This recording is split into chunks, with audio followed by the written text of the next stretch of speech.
Welcome to Money Hacks Rwanda, a new era of trading mind, method, and money.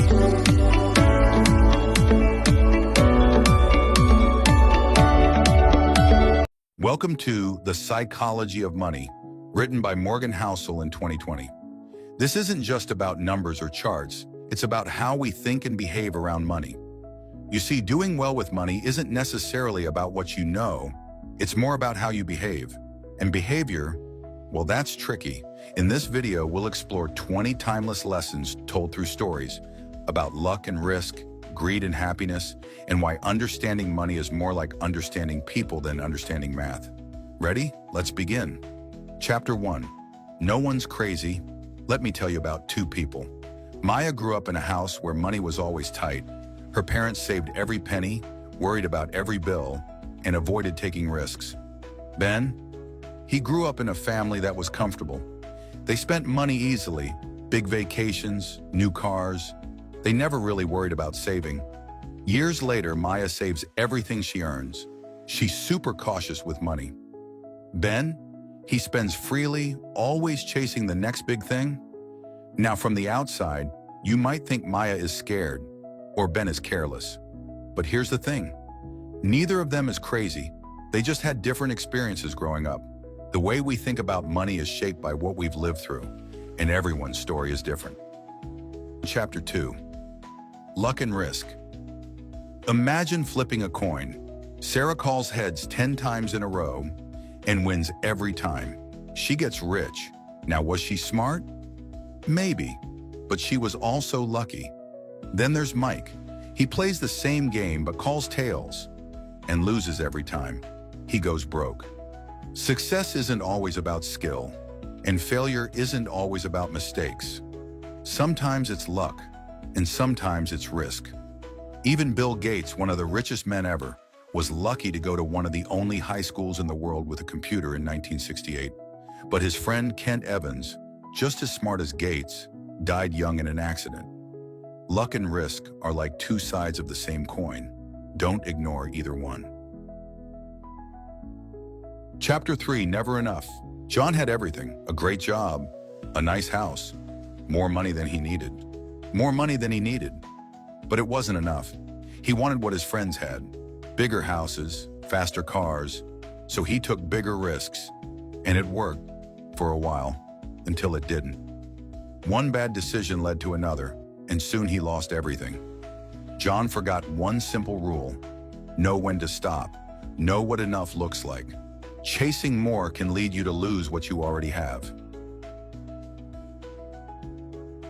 Chapter 4. Confounding Compounding. Think about planting a tree. Anna plants a tiny seed when she's 10 years old. She waters it, cares for it, and waits. By the time she's 30, it's tall and strong. Ben waits until he's 45 to plant his. Even though he works hard, his tree never grows as big. It's not about doing big things once. It's about doing small things consistently over time. Warren Buffett made most of his fortune after he turned 50, not because he made the biggest bets, but because he gave his money time to grow. That's the power of compounding. Tiny steps today can lead to huge results tomorrow. Chapter 5. Getting Wealthy versus Staying Wealthy. Larry was bold. He made millions by taking big risks. But he lost it all just as fast because he kept pushing for more. Ronald was different. He saved steadily and lived simply. He didn't take wild chances, and he stayed wealthy. Getting rich often requires taking risks. But staying rich? That's about being careful, humble, and knowing when to protect what you have. Fortune favors the brave, but it stays with the wise. Chapter 6. Tales You Win. Imagine you're a writer. You publish 20 books. Only 2 become bestsellers. Now, do you focus on the 18 that didn't work out? Or celebrate the 2 that changed your life? In many things, a small number of wins create most of the success. Those are the tail events, the rare times when everything goes right. So keep trying. You only need a few big wins to make all the effort worth it. Chapter 7. Freedom. Sarah worked hard. She had a high-paying job, but it came with 10-hour days, meetings, and stress. One day she realized what she really wanted. Time. Time to be with her family, time to travel, time to live on her own terms. She saved enough money to work less. She earned less, but she was free. Money isn't just about buying things. The greatest thing money can buy is freedom, the freedom to control your time. Chapter 8, The Man in the Car Paradox. Picture this. David finally buys his dream car, a bright red Ferrari. He's always believed that driving such a car would make people admire him. One sunny afternoon, he pulls up to a cafe, heads turn. A young boy nudges his mother, pointing at the car. But here's the twist. They aren't admiring David. They're imagining themselves behind the wheel. They don't care about David. They care about how the car makes them feel. Wealth used to show off rarely earns respect. It creates envy, not admiration. True respect comes from how you treat others, not what you own. Or Chapter 9. Wealth is what you don't see. Let's talk about Lisa and Mark. Lisa always dresses in designer clothes. Her social media is full of exotic vacations and lavish dinners. Everyone thinks she's rich, but what they don't see is her massive credit card debt and sleepless nights worrying about bills. Mark, on the other hand, lives in a modest house, drives an old Toyota, and wears simple clothes, but he's quietly saved for years. One day when an opportunity arises, a chance to invest in his dream business, Mark has the money ready. Wealth isn't about flashy spending. It's the money you don't spend that builds real freedom. Chapter 10. Save money. Imagine Tom and Emily. Both want to buy a house. Tom spends hours researching high-return investments, hoping to triple his money fast. But markets are unpredictable, and Tom loses most of it. Emily, instead, saves steadily every month, no gimmicks. Years later, she has enough for the house and a safety net. Tom, still chasing quick wins, is stuck renting. Savings aren't just about having money, they're about building options. They give you power over your future, even when things don't go as planned. Chapter 11. Reasonable. Rational. Alex loves numbers. He finds the perfect investment, low risk, high return, so he bets everything on it. At first, he's thrilled, but then the market shifts and he loses it all. Sophie, meanwhile, invests reasonably. She spreads her money, some in stocks, some in bonds, some in savings. Not the highest return, but steady. And when the market dips, she's fine. Perfectly rational plans are often too fragile. Reasonable plans work because they're built for real life, where emotions and surprises happen. Chapter 12. Surprise. In 2008, the world faced a financial crisis. Most experts didn't see it coming. They had charts, data, and experience, yet missed the housing bubble that burst and sent shockwaves across the globe. Now imagine Sam, who carefully follows expert advice, but life surprises him with a health issue, job loss, and a market crash all at once. The lesson? The world is always changing in unexpected ways. You can't predict everything, but you can prepare by staying flexible and adaptable. Chapter 13. Room for error? Picture Nina, a mountain climber. She packs extra gear and food, even if she hopes not to need it. One day a storm delays her descent. Her careful planning saves her life. In finances, this is like having an emergency fund, spending less than you earn, and not relying on everything going perfectly.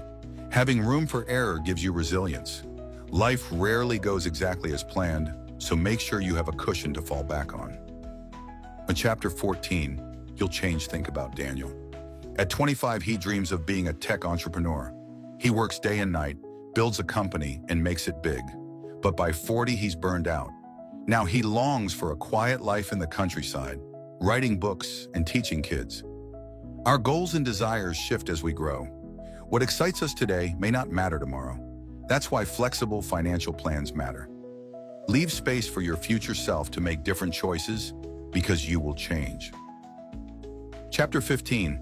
Nothing's free. Emma wants to invest in the stock market. She dreams of big returns but hates the idea of losing money. She's paralyzed, waiting for the perfect time. But no such time exists. Eventually she learns. The cost of high returns is short-term uncertainty. There's always a price, Volatility, anxiety, patience. Nothing worth having is free. If you want rewards, you must accept the cost, whether it's risk, time, or discomfort. Chapter 16, You and Me. Carlos runs a bakery. He hears about a billionaire investor buying up tech stocks. Carlos thinks, if it works for him, it'll work for me.